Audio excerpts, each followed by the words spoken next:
Hello and welcome to the Rec Tech Showdown. I'm Louise Triance from UK Recruiter. This is a series of shows that we do where I grill somebody in the recruitment space about their offering. I haven't told you I'm grilling him yet, about their offering and how it's relevant to the recruitment industry. So before we get started, if you're watching live on Crowdcast, feel free to say hi in the sidebar, pop any questions in there. If you're watching live on Facebook or LinkedIn or Twitter, again, just do the same. If you're watching this on catch up, because I'm going to turn it into a blog after the show, I'll make sure that my contact details and my guest contact details are there. So without further ado, Justin, would you like... Are we on Channel 4 as well? Or? We're not on terrestrial television, unfortunately, but maybe one day. Every other podcast. When do the guests get to grill you? Not today. So, would you like to introduce yourself? This is going to be different. Yes, it is. Introduce yourself and tell me who you work for, Justin. I am Justin Hillier, Australian, if you can't tell by the accent, firstly. I'm the CEO and founder of a company called Recruiter Insider. Okie dokie. So in a minute, I'm going to ask you for an awful lot more information about Recruiter Insider, but in a snapshot. Yep. In a snapshot, what do we do? Yeah. Okay, so we collect feedback from candidates and clients throughout the hiring process, differentiated by work type. So we look at perm roles differently than what we look at temp and executive search, and all aligned to the individual consultant. Okay. So the feedback we collect is as to their experience and the expectations they had through that process, and the delivery and satisfaction and sentiment that the candidate and the client has to that service delivery of the consultant.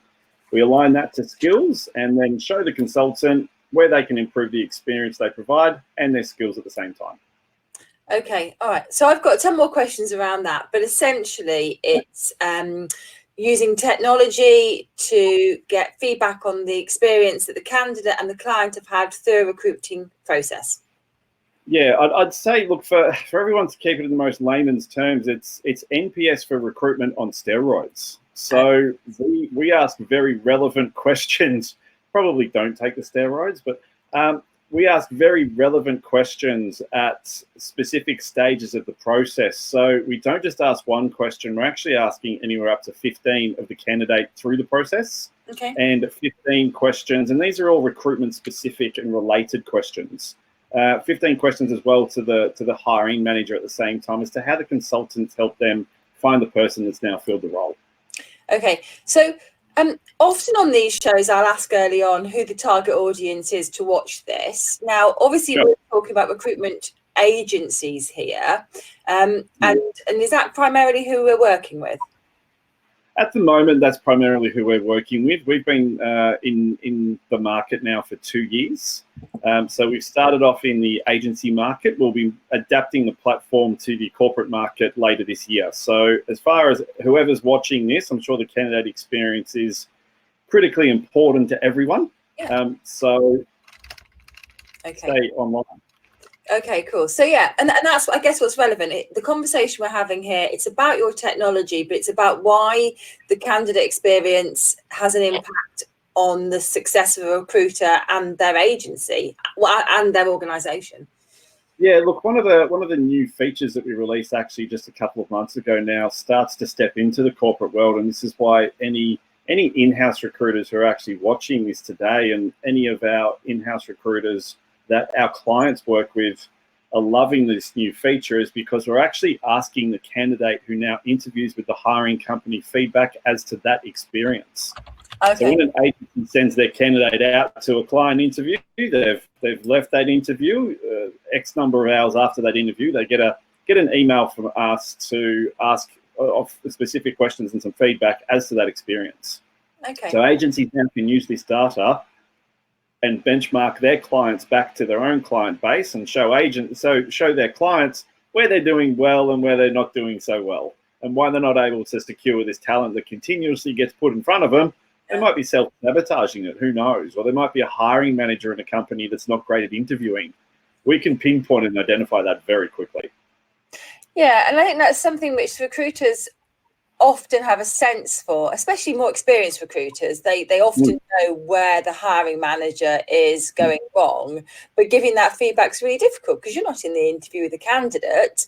And I guess when you're debriefing the candidate, you still are hoping they've got a chance with the role. You don't want to introduce negatives into that. So that's where you're stepping in. So at what stage is that? This is after the candidate's been to client interview? How long? Yeah, so after they've had the interview, and what's been really interesting, as we walked our clients through this new feature, I actually explained to them, they're actually doing this at the moment. They're actually collecting this feedback. There's been this massive gap, though, with that feedback, whereby you'll ask and have a phone call. You'll have a phone call with that candidate after that client interview and ask them a range of questions. How did it go? How did you feel? Did you like the hiring manager? Can you see yourself working there? What did you think of the environment? Did you get to see into the office, etc.? Meet anyone else in the team? But none of that data goes anywhere. It goes in the consultant's ear and out the other one. Certainly doesn't get stored in the ATS. No. But it doesn't get collated up against that particular client and even against that particular hiring manager to then go back after an interview process, end to end. You might have sent 3 people there for one particular role and say, this is the experience they had. If any of that happens at the moment, it's anecdotal because it's a consultant going back to a hiring manager saying that candidate didn't quite get the idea of the company and they didn't feel that you explained things well enough. And the hiring managers are simply going to turn around, knock it on the head and go, well, that candidate they weren't really what we were looking for anyway. They didn't fit us. No. So they're able to palm them off really easily. But when you've got volume of data starting to come in, that argument is diffused very quickly. Yeah, and I guess it's seen as more scientific data because a third party has been involved in collecting that. Yeah, look, it's independent. And what I say to all of our clients, regardless of what data point we're looking at, I'm going to have some 200 plus data points across the platform, is that volume is validity. Yes, one particular piece of feedback isn't a reflection of a necessarily consistent poor experience. It needs to be noted and understood. Yeah. But once you start having volume, 5 or 10 people telling you that you're not quite hitting the mark here, speaks a lot louder than just one. Yeah, totally. Okay, cool. All right. So just coming back to the business, what gave you the idea to start the business? Why are you doing this? Why am I doing this? I do ask myself some days myself. So I've been going on about the candidate experience for as long as I can remember. It was about three and a half years ago now, ironically, and I've told this story many times. I actually told it at one of your events a couple of years ago in London as well. So I got a call from a recruiter 3.5 years ago saying they found my profile on LinkedIn and wanted to talk to me about a job. Now, the next set of questions that she asked me actually weren't a set of questions at all. I hadn't said anything or much to this point, but she told me that I was too senior for the role and that the salary was below my expectations. And I, in all honesty, and I obviously like to talk a lot if you can pick up that already, had barely said anything to this point. And I couldn't say anything much after that, because what do you say after you've already found 2 things that are going to rule myself out straight away? Yeah. I asked one more question, and that was third strike. I'm out. But I got off that call and just thought, really? You looked at my profile, and then you decided to call me and tell me I wasn't right for the job. What a great introduction and experience that is. I'm sure you win a lot of business that way. You must get a lot of candidates on site, and clients might, I don't know. I just couldn't believe it. So, truth be told, I was actually in between jobs. I'd finished up a contract, sorry, and didn't know what I wanted to do next. But truth be told, I actually did not want to do anything with recruitment anymore. No. I was actually finished. I wanted to do something fresh and new.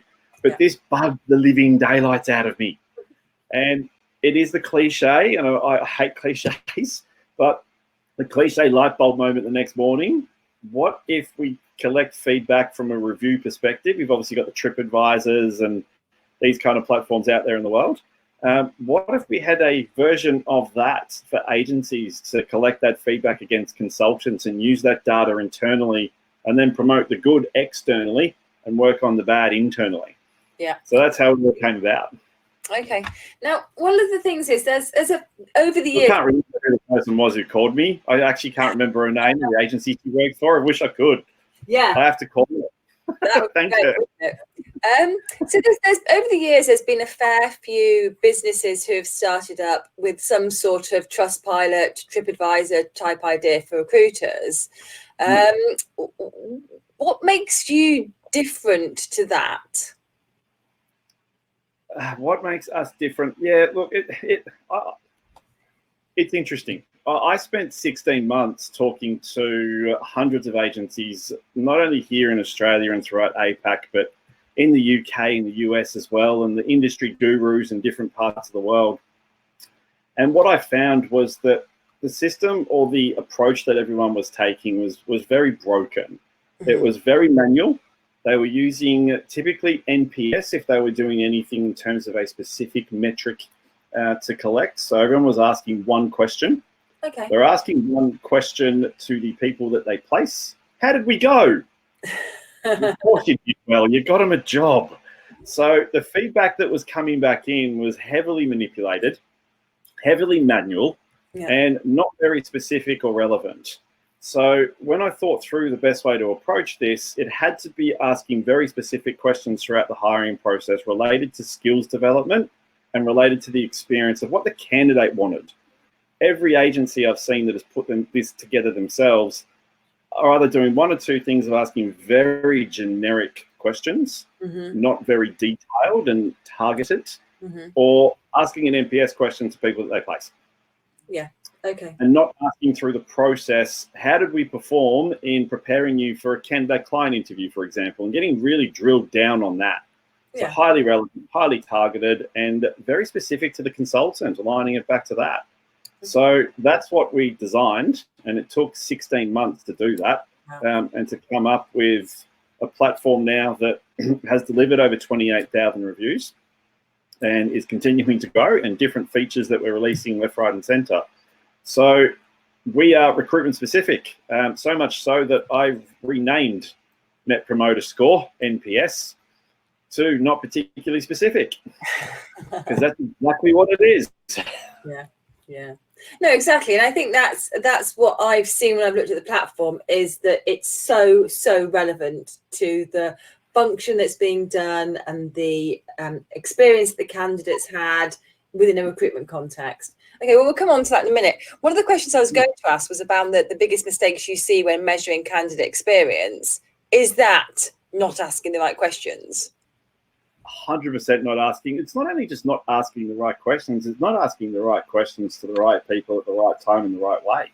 Okay. So a lot of this work that is being done by agencies is typically being done on a manual basis, and therefore being done on a monthly or a quarterly time frame. So by the time you get data out, it's already 4.5 weeks old or 12.5 weeks old. You're really not sure how long to wait to start collating it once it starts, if it starts coming back in at all, because the response rates now are just absolutely rubbish. People have moved on from that experience of that placement that you had 3 months ago.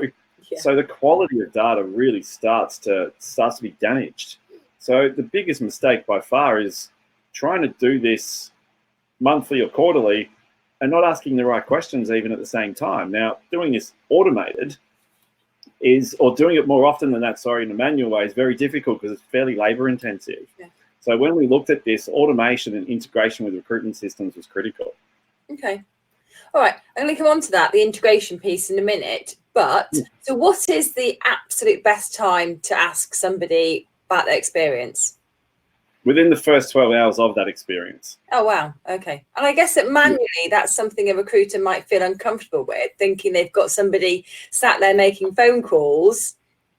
Well, it's not something that a recruiter could actually do. Even if let's say you've sent someone to a candidate client interview, and that interview is at 10 o'clock in the morning.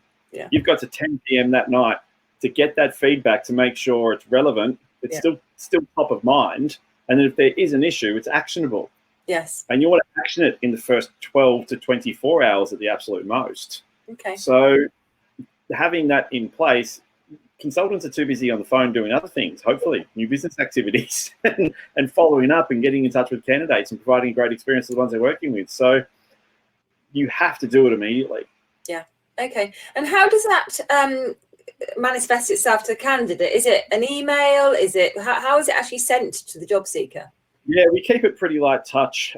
We don't want to spam them, obviously. So we have in our platform specifically, we have a bunch of logic rules built in to make sure that people don't get spammed to begin with, because that's critical. Survey fatigue is one of the most important factors that we consider when we work through this and building new features. Yeah. But they get an email from us. It's all branded. It's got the agency logo. It's got our information at the bottom, but it's all very personalized, and that's one of the other key aspects of this. And one of the traps I see a lot of agencies fall into is the personalization aspect cannot be understated. No, okay. It is critical. And by that, I mean the subject of the email to the candidate has to speak directly to them. Yeah.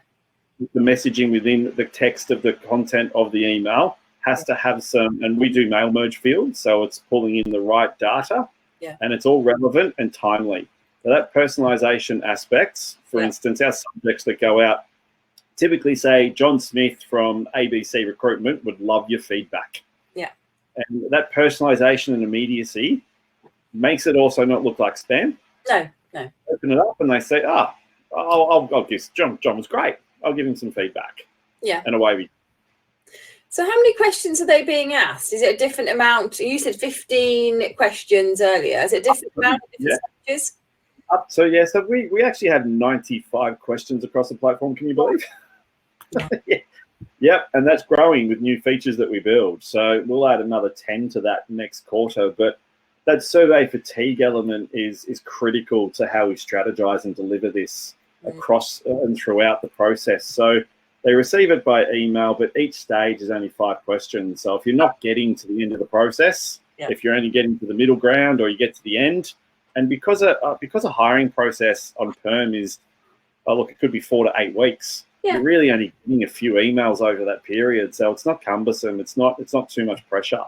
The temp side of things, because it acts faster, we do it in a different staggered approach in terms of the points in the process that we measure. But again, it's up to 3 emails over what could be a 6-month period even. Yeah. Okay. And as a recruiter, do you have a choice as to what percentage of candidates you do this to, or do you just send it to every single person you have any touch point with? No, look, we tend to focus on the people that you've had an engagement with. And by engagement, we look at and differentiate the applicant, the 95 people out of 100 that have applied to a job, and 90 of those shouldn't have in the first place. But the people that you're actually talking to about the specific role that you've advertised and wanting to put forward to the client.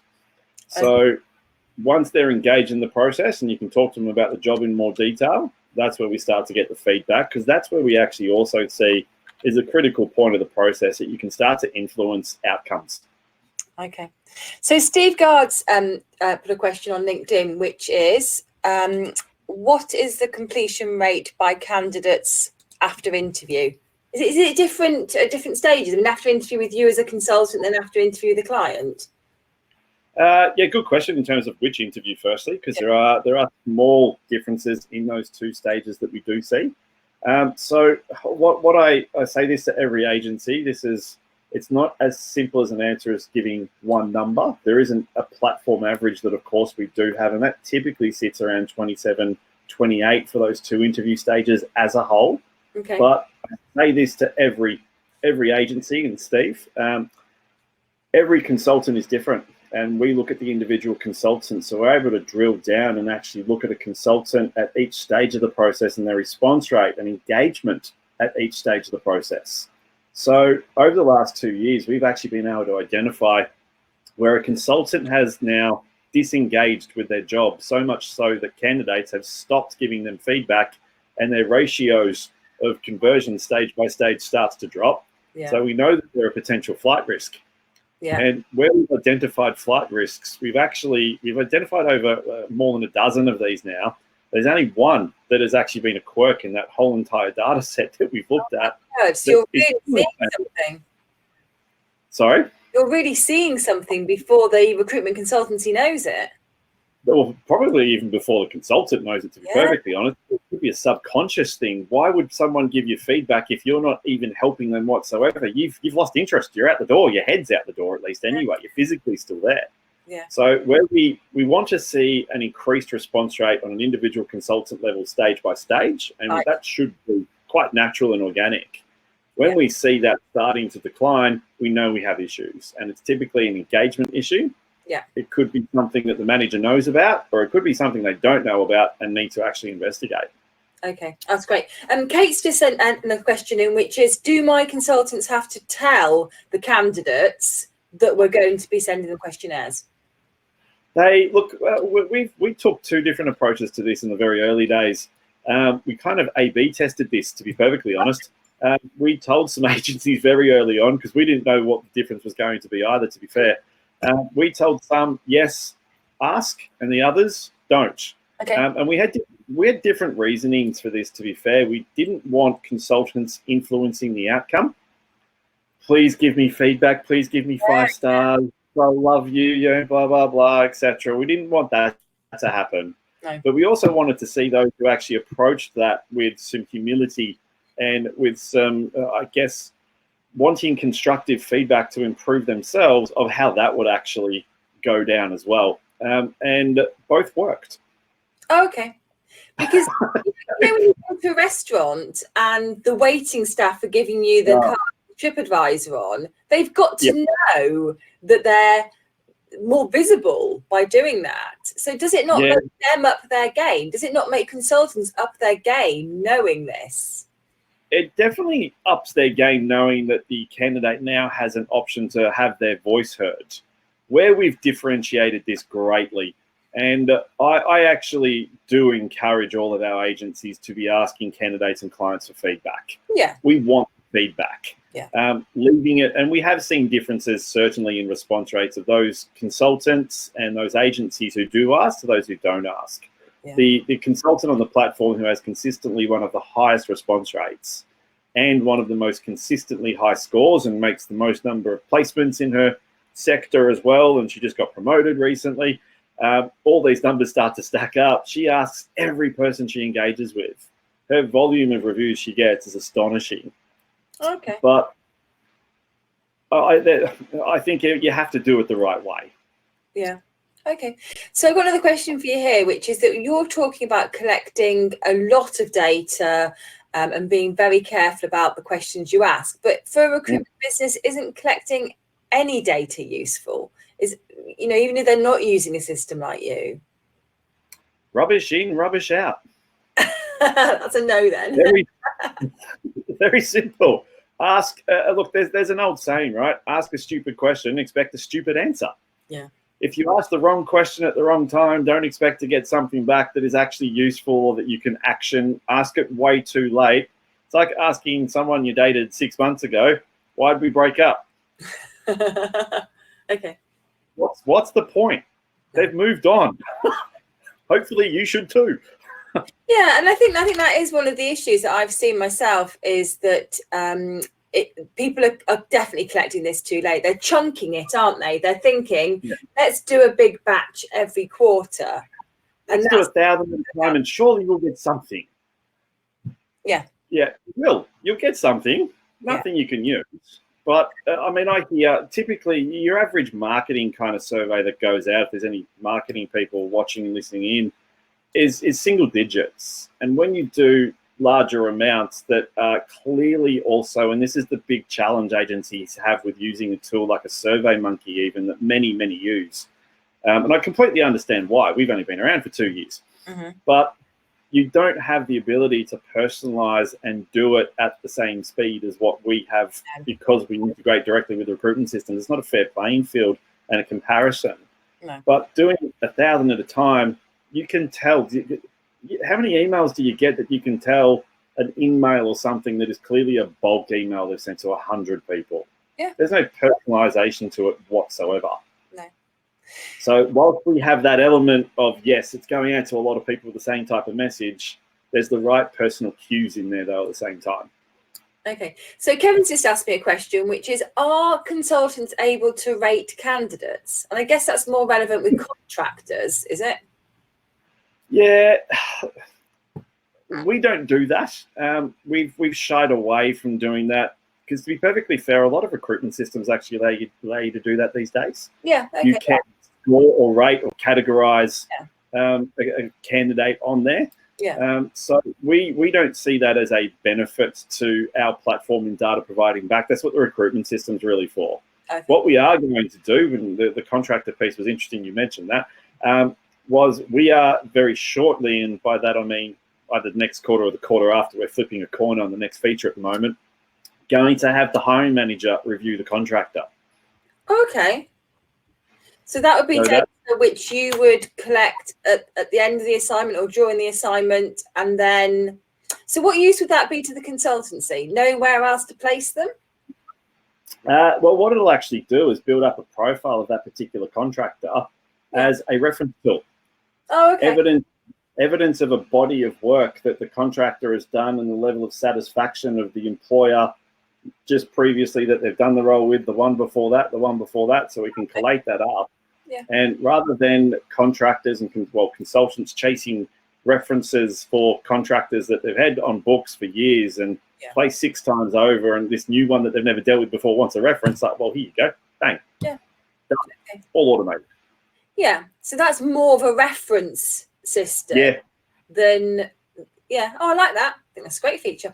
Okay. So I hope that answers your question, Kevin. So I know you've touched on it a little bit, but I'd be interested in maybe a couple of examples of benefits that you've seen individual consultants have, recruitment businesses have from using this. I mean, I think it's almost obvious, but yeah, look, it's never always obvious. The devil is in the detail, and the devil is in the data. But the very first, I guess, highlight story that is still probably the most compelling story of all, by the second one that I'll share with you as well. We had a consultant in the very early days that, by all metrics that we were measuring against, they were in trouble in their role. Right. Candidates didn't seem to like them. There was no engagement. There was very little response. There was very little activity, because we can actually get a feel for that as well by the data that we collect and the emails that we send out from a volume perspective. So I had a report come through, and this particular consultant was in the bottom bracket of 25 odd consultants again, and forwarded it through to the director. He's like, thanks, that was the last piece of information I needed to sit down with this consultant and have a pretty serious conversation. He basically said to this consultant, you haven't been performing financially. We kind of have an idea now why. Candidates don't like you. Very simple. It was a little blunt. Not sure he delivered it quite that way. But this particular consultant was essentially told that you've got to the end of the quarter to pick these feedback elements up and obviously produce some revenue. And to this person's credit, they could have walked out the door and gone, well, I've got to the end of the quarter. I'll slacken off. I'll find another job in the meantime. I'll be able to pay rent at the end of the quarter, because at least I'm getting paid and I'm here. Away I go. But they actually turned it all around. They turned it all around so much that not only did their scores start to lift considerably, they actually were in the top 10 billers for that quarter by the end of it, having been nowhere near it at this particular early stage of the quarter. The next quarter, they did the exact same thing. They actually ended up in the top 10 recruiters for the financial year, only having about 2 quarters really to have a go at it. So they did pretty well. They're still in business today. They got promoted just late last quarter to a senior role. So that's the biggest impact we've seen from a behavioural change as well. But data we collected last quarter, we actually had a look at the scores that we think NPS. We have a recruiter insider score that shows the feedback results as such. And we noticed that the top consultants who had the top scores on a perm side were making twice as many placements as the average. And those on the temp side were actually making more than 3 times as many placements as the average placement and score results. So really improving the candidate experience improves your bottom line pretty simply. Yeah. That's a really positive thing to hear, isn't it? So a very direct correlation between your scores, which are based on the candidate experience, and the fees that your consultant can earn and the revenue that comes into your business. The candidate, I feel, at the end of the day, they're the center of our universe. They're the man in the middle. They're essentially, if we think about the universe, they're the sun. We're all circling around them and trying to get them. We want them to shine their light on us. Yeah. But we're actually shining the light back on the consultants and showing this is where you can improve that experience with the sun, the candidate, and create better outcomes, because they're going to be more confident when they move through the process as well, that you're helping them and giving your expertise to them to help them get the job that they're gunning for. Yeah, no, and that engagement's really important. So what would be your tip for agencies on measuring the candidate experience? What would the number one tip be? Number only one. Yes, we've got 30 minutes already, Justin. Looks like I'm having internet issues. Well, I'm not sure we can get Justin back on, but that's okay, because I've pretty much come to the end of the 30 minutes anyway. So if anyone wants to find out more about recruitment, a Recruiter Insider, then go to the website. I know that Justin would be absolutely delighted to connect with you on LinkedIn or via email. And again, I'll share both of those in the post-event roundup. I think it's a really interesting product. I guess that I made a few assumptions that it was just all about collecting basic survey information on the candidate experience. And I like the fact that they're looking to broaden this out to offer it for in-house recruiters as well. Can you hear me, Justin? I'm back. Yay. I was just saying, one of the things I like about the project is that my assumption had been that it was, maybe quite a basic survey tool. And what we're looking at here is really sophisticated at all levels. But I also like the fact that you're going to be bringing this out to in-house recruiters too, because that's an area where they do care deeply about candidate experience in the same way agencies do. Yeah, look, that's as I mentioned earlier, that's absolutely on our roadmap for the second half of this year. We've been launching the agency space for 2 years now, and we're operating throughout APAC. So we're in Australia, New Zealand, Hong Kong, Singapore. We're actually launching in the UK currently as well. Yeah. So we're trying to do a bit of a global domination on that front, but the corporate in-house space is really important. Yeah. We want to look at this from all angles, and the first step for us with that was obviously this new feature we released with the candidate reviewing the hiring company that are being sent by the agency to that client. So the corporate space, the platform largely is not hard to adapt. I've actually identified only about 20 things in the platform today that we need to basically relabel to move to the corporate space. Yeah. And we're talking to a few companies here in Australia at the moment about that particular approach, because the same problems exist.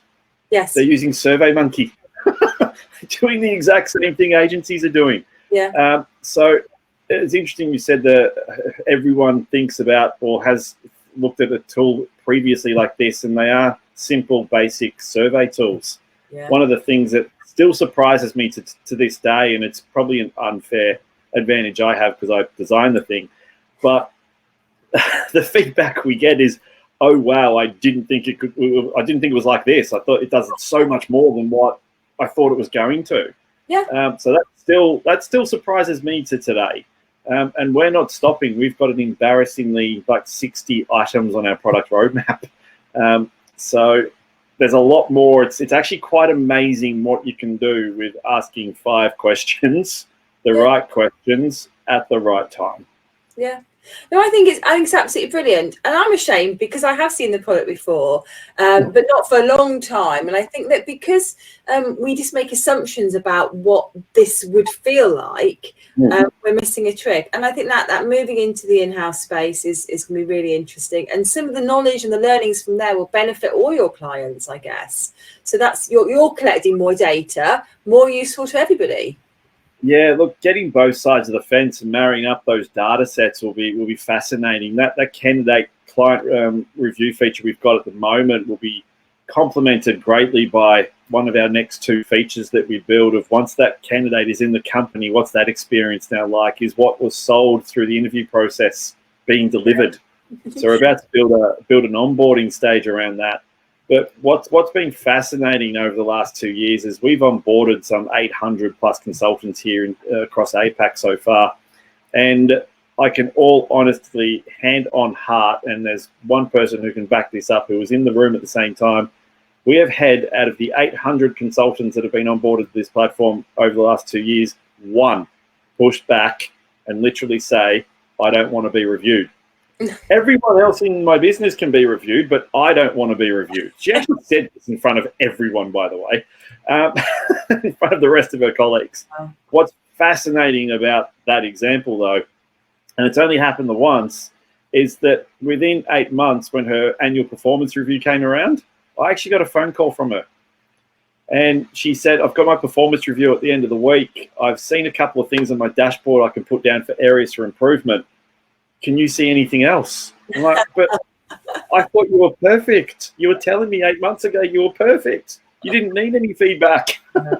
So the way we approach this is, look, no one's perfect, but everyone can improve incrementally across the process on specific things at different times as well. We can't always be the same throughout over the course of time. Yeah. This just helps you identify that. Yeah.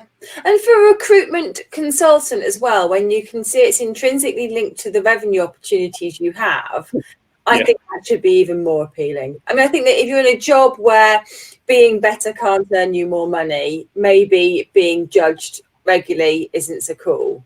But where that judgment can lead to you improving your process and earning a shed load more, why wouldn't you go for it? Yeah, I say this a lot in a lot of the onboarding sessions we do with our clients. If you don't care about the service you provide, I say this to the consultants, if you don't care about the service provided and you're happy to just, go through the motions and be transactional, all the rest of it, great, go for it. Yeah. But if you want to make more money, be a little nicer. Yeah. That's it. Yeah, I know. And it's because we keep saying we're a people industry. Yeah, but we thrive on relationships, but we don't want to build them. No, we don't want any feedback on them also. No, but using something like this and seeing the questions that are being asked, they are signposts to behaviours you ought to improve upon. Yeah, 100%. We've seen behavioural change, and even agencies.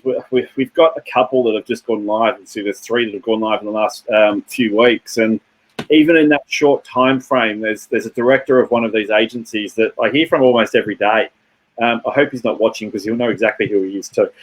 But he's great, mind you. They've bought into this already in the space of just a few weeks, and the consultants are starting to pick up and have these conversations internally within 3 weeks. The very first client we actually went live with back 2 years ago, I remember I got a call about 3 days in of them being live. The consultants were sitting in the office comparing their scores, wanting to know who was number one. Yeah. I was getting email after phone call after text message. I was down in the park with my dog. It's lunchtime, and my phone's just gone absolutely nuts because they're all in the office competing about who's number one already. I'm like, it's 3 days in. That's enough. Yeah, no, that's great. Well, a stereotype is that recruiters are quite salesy, and that will make them very competitive. And this has got to feed into that. So I can understand. Yeah, obviously every agency wants higher revenue, and a lot of the KPIs are always centered around revenue, and that's understandable. But what if you also had them competing on providing the best service? And you can actually really see it. Yeah. And then you can see the impact that has on revenue. Isn't that a better business model? Absolutely. And that would be our note. I like that very much. What if? So if people want to get in touch with you, our website is recruiterinsider.com. You are very accessible on LinkedIn. I will put your contact on there a lot. Yeah, as am I. Put your details on the blog post. Thank you so much for joining me, Justin. I really enjoyed our chat. Thanks to everyone who's watched. I'll be back with a completely different show next week. But like I say, do get in touch with Justin. Really great product. Really cool guy. Thanks very much.